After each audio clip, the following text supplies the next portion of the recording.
What's up, y'all? My name is Alan Sheriff, aka Alan the Sheriff of all things innovative, and this is the ATS Podcast. Here on the ATS Podcast, we talk about all things science, technology, and psychology related, and it's my hope that I'm making the world a better place, one new episode at a time. Quick updates, make sure to go to alanthesheriff.com and check out some of my Apex merch, and also don't forget to check out some of those donation links. Remember that 50% of every single thing that I make goes to science, technology, and climate change initiatives. So remember, help me help you make the world a better place. Let's go ahead and dive into it. Now, the first subject is science. Now, I read an article from Futurism, and it's called Elon Musk Says Neuralink Has a Monkey Playing Video Games with Its Mind. With its mind. That's very interesting. Now, this article briefly discusses one of the successes Elon Musk has recently achieved by implanting a device in a monkey's brain, enabling it to play video games with its mind. Mind-bending control. Now, this article points out a few things. It talks about how this claim has provided Neuralink a newfound momentum, given that it's been relatively quiet since revealing implantations of pigs last summer. And Elon Musk also not only emphasizes the well-being of the monkey, but also points out the uncertain timeline regarding the maturity of this device for human users. It makes a lot of sense. Obviously, he does not want to piss off PETA. So this guy's got to be careful. Like, this guy's got to be really careful. Yeah. Anyways, just my quick thoughts. I do not endorse the actions of Elon Musk.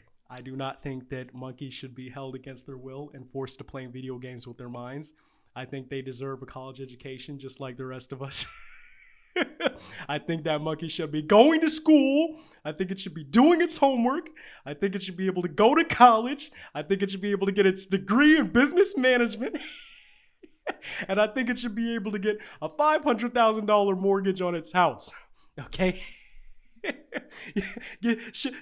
Let this monkey be as a example to all the children out there that if you set your mind to it, you can accomplish anything. All right? So I do not endorse Elon Musk's actions unless he wants that monkey to become an esports star, in which case I really don't care, because that's exactly what I'm trying to do right now. Well, not exact. It all depends.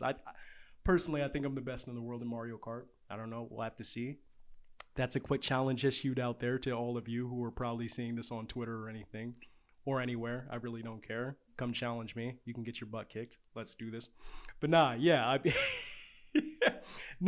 think that I read somewhere about how Elon Musk is actually, I think he's got some celebrities on a list somewhere lined up who are ready to take this.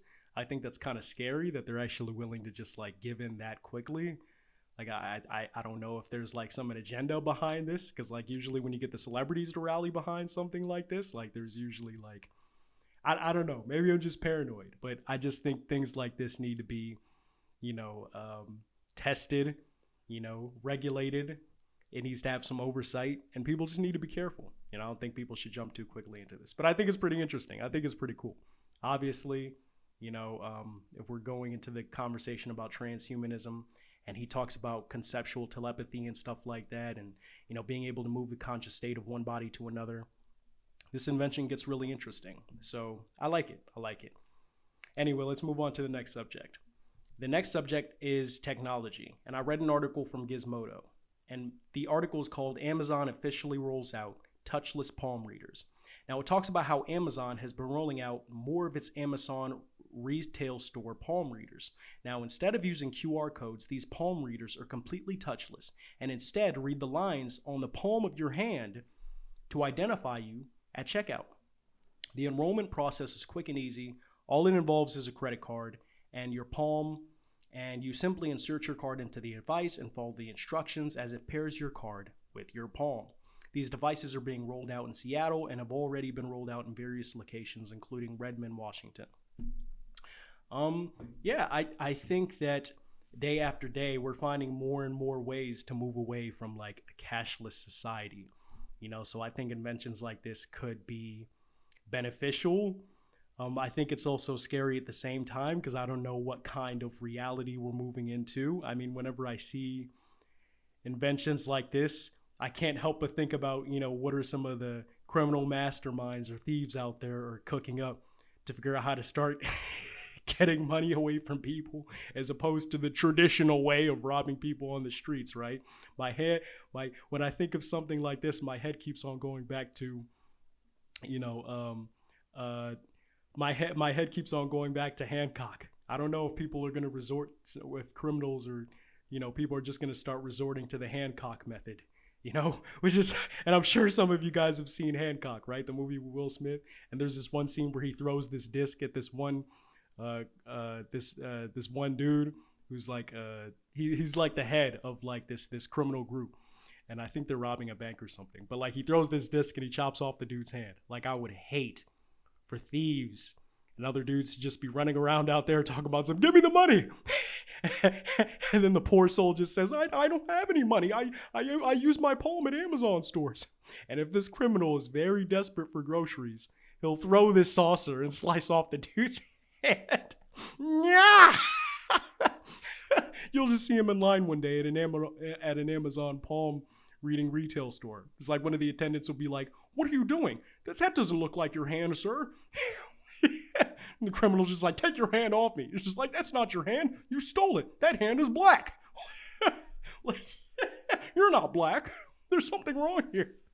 You're like, get away from me. I don't know. That's just one future that I could conceptualize when it comes to this. But nah, I think this is really sophisticated. I think this technology is great. Amazon's getting scary, and so is Jeff Bezos. Like he's always rolling out these new innovations, but at the same time, like he's really taking over the market with these stuff. And I'm afraid he's like, although he's already created a monopoly with Amazon, I think he's creating. I think he's gonna be like the dictator of some dystopian advanced future society or whatever it is, because this is like really innovative. So I don't know. We'll just have to see what happens. Anyway, let's move on to the next subject. The next subject is science, and I read an article from Neuroscience News. And researchers from the Washington University School of Medicine have discovered how to use light to figure out what's going on inside of an individual's head. Now, I'm going to put this very simply because it was just hard for me to wrap my head around it in the first place. Put simply, these researchers have figured out a way to determine what a person is thinking or what they see based on a cap that they put on your head. And that's putting it very simple. It's a lot more complex than that. But if I were to add more detail to this, I would basically say they've been using LED light beamed from the outside of the head inward to detect activity in the area of the brain responsible for visual processing, and then decodes brain signals to determine what the person sees. They're using an optical tomography cap, and the detectors within the cap capture dynamic changes in the colors of the brain tissue as a result of changes in blood flow. The ultimate goal is to basically facilitate communication for people who struggle to express themselves due to various difficult conditions. Now, I think this is very fascinating. I think that it was even hard for me to even wrap my head around this at first. Like I was thinking to myself, like, this is one sophisticated way of being able to see what people are thinking and to be able to help people who have certain conditions that prevent themselves from communicating. Just the fact that they were able to analyze, just the fact that they were able to take a look at the color changes within the brain due to blood flow. I think this is a very sophisticated, advanced, and awesome way of being able to, look at what people are thinking and, provide any additional help in any kind of way. And the experiment was interesting too. I think they originally had people looking at a checkerboard, and then based on the color in these individuals' brains, they were able to basically able to determine what this person was thinking and something of that sort. I'm not exactly sure, but like I think this is awesome. I think this is definitely going to change the world. I'll probably be playing around with this thing, man. Like if I was in the experiment and I was in that chair, man, I'll probably be thinking of so many different things, and I'll probably be seeing so many different weird colors. I'll probably be thinking of 50 Shades of Grey and they'll see red, or I'll probably be thinking of Shrek and they'll see green. Or I'll probably be thinking of, I don't know, some crazy movie, and they'd be like, oh, I've never seen this color before. Like, obviously it doesn't work that way, but it would be truly hilarious if someone could do that. I'd just be sitting in the chair like, like, you're like, stop squirming and just look at the checkerboard. But nah, yeah. And on top of that, man, like, hopefully, there's not some dude somewhere around the world in his basement, who's upset that these people are probably going to get, the Nobel Prize for this. And he's thinking to himself, they stole my idea. He's probably trying to think of some primitive way to match what they're doing. I don't know, by shining a flashlight at his friend's head, like, shut up, I'm trying to see what you're thinking. Stop moving. You're like, dude, you're just shining a flashlight at my head. I don't know. My ideas are stupid. Don't listen to me. Oh, man. Positive thinking. They're brilliant. Anyway, that's it, guys. Thank you so much for tuning into my podcast. Heck, concluding thoughts. Make sure that you don't go the way of the monkey. Don't play video games. Make sure you stay in school. Make sure you stay in school. Make sure you go to college, and make sure you get that $500,000 mortgage. And remember, like, you can succeed in life if you put your mind to it. Now remember, there's nothing wrong with wanting to be a video game playing monkey, unless you want to be an sports star, in which case you have my endorsement. Thank you so much for tuning into my podcast, guys. I really appreciate it. Remember, if you're watching this on YouTube, make sure you like, comment, subscribe, and hit that bell for notifications. And also, if you're watching this on any of my podcast hosting sites, make sure you either follow or subscribe. I really appreciate you guys tuning in, and I hope to see you guys on the next ATS podcast.